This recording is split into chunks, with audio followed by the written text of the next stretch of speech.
I'm really happy about it. এখনো লোকে দেখছে, লোকে খুব ভালোবাসছে, and I'm really excited about being a part of trial এবং of course কাজলের সাথে কাজ করা প্রথম অভিজ্ঞতা, so I'm a big fan of Kajol. যিশু নীলাঞ্জনার সম্পর্কের ভাঙন নিয়ে যখন উত্তাল টলিপাড়া, তখন একটাই কৌতূহল, কে সেই নারী যার প্রেমে হাবুডুবু খেতে গিয়ে দীর্ঘ 20 বছরের দাম্পত্য ও সন্তানরা সবকিছু তুচ্ছ হয়ে যায়।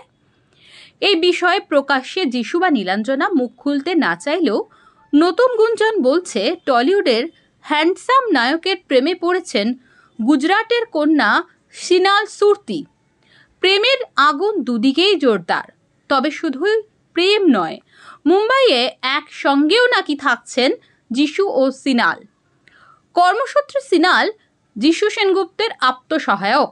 প্রায় 5 বছর ধরে যিশুর সমস্ত কাজ সামলাচ্ছেন তিনি। ভাঙা গড়া জীবনের এক একটা পর্যায় চোরা পথেই আসে। মাঝপথে যদি থেমে যায় কোনো সম্পর্কের গতি, সেটা যে কোনো ব্যক্তির জন্যই সুখকর নয়, তা বলাই বাহুল্য। জীবনের কি এমনই একটি মোড়ে এসে পৌঁছেছেন যিশু নীলাঞ্জনা? সোশ্যাল মিডিয়ায় নামের পাশে যেখানে এতদিন সেনগুপ্ত পদবি জলজল করত, সেই পরিচয় এখন বদলে ফেলেছেন নীলাঞ্জনা। মন খারাপের পোস্টও ভিড় করেছে তার সোশ্যাল ওয়ালে। যিশু বর্তমানে টলিউড বলিউডের পাশাপাশি দক্ষিণী ইন্ডাস্ট্রিতেও ব্যস্ত। জাত অভিনেতা হিসাবে নিজেকে চিনিয়ে দিয়েছেন তিনি। বেশিরভাগ সময় মুম্বাইতে থাকেন তিনি। শোনা যাচ্ছে সেখানেই নাকি কাউকে মন দিয়ে ফেলেছেন যিনি 5 বছর ধরে যিশুর খুব কাছের।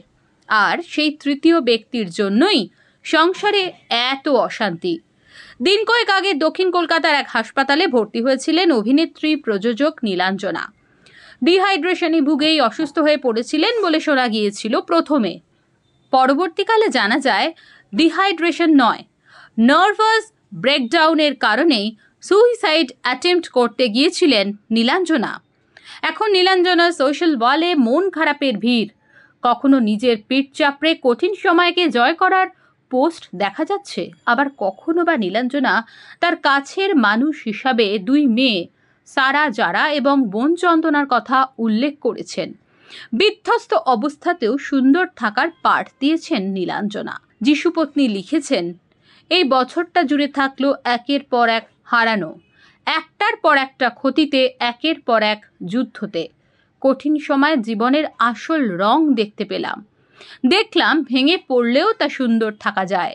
জানলাম আমার ভালোবাসার এবং ঘিরে রাখার কত মানুষ আছেন। আমার জীবনের শক্তির স্তম্ভ বিস্পন্দন হলো সারা, যারা এবং চন্দনা। তোমাদের ভালোবাসি। যারা যোগাযোগ করার চেষ্টা করেছিলেন তাদেরকে অসংখ্য ধন্যবাদ। এই কঠিন সময় পেরিয়ে ফিরে আসার জন্য একটু সময় নিচ্ছি। পাশাপাশি নীলাঞ্জনা আরও লেখেন, জীবনের সবচেয়ে অন্ধকার সময় তোমাকে সবথেকে শক্তিশালী করে তোলে। সেই পোস্ট এবং নামের পাশ থেকে পদবি সরিয়ে নেওয়ার পর থেকেই সংসারে ভাঙন ধরার জল্পনার সূত্রপাত। সংবাদ মাধ্যমের তরফে যোগাযোগ করার চেষ্টা করা হলেও পাওয়া যায়নি। মাসখানেক আগে মা অঞ্জনা ভৌমিককেও হারিয়েছেন নীলাঞ্জনা। 2004 সালে নীলাঞ্জনার সঙ্গে 7 পাকে বাঁধা পড়েন যিশু সেনগুপ্ত। ধারাবাহিক টেলিসিরিজের পর্দায় যিশু তখন জনপ্রিয় মুখ। অঞ্জনা ভৌমিকের জ্যেষ্ঠ কন্যা নীলাঞ্জনা তখন অভিনয় জগতে বেশ জনপ্রিয়। তারপর যিশু নীলাঞ্জনার প্রেম মাখা সুখের সংসার, সারা এবং যারা, 2 কন্যা সন্তান এলো। সন্তান সংসারই নীলাঞ্জনার ধ্যানগান হয়ে ওঠে। এদিকে টলিউড বলিউডের একের পর এক সিনেমা নিয়ে ব্যস্ত তখন যিশু। এই কর্মব্যস্ততাই কি যিশু নীলাঞ্জনার দূরত্ব বাড়ালো? কানাঘুষো বিচ্ছেদের জল্পনা গুঞ্জন যতই শোনা যাক না কেন, আশা করা যায় এই দূরত্ব ঘুচে গিয়ে আবারও সুখী দম্পতি হিসাবে এক ভেবে ধরা দেবেন যিশু এবং নীলাঞ্জনা। দেখা যাক।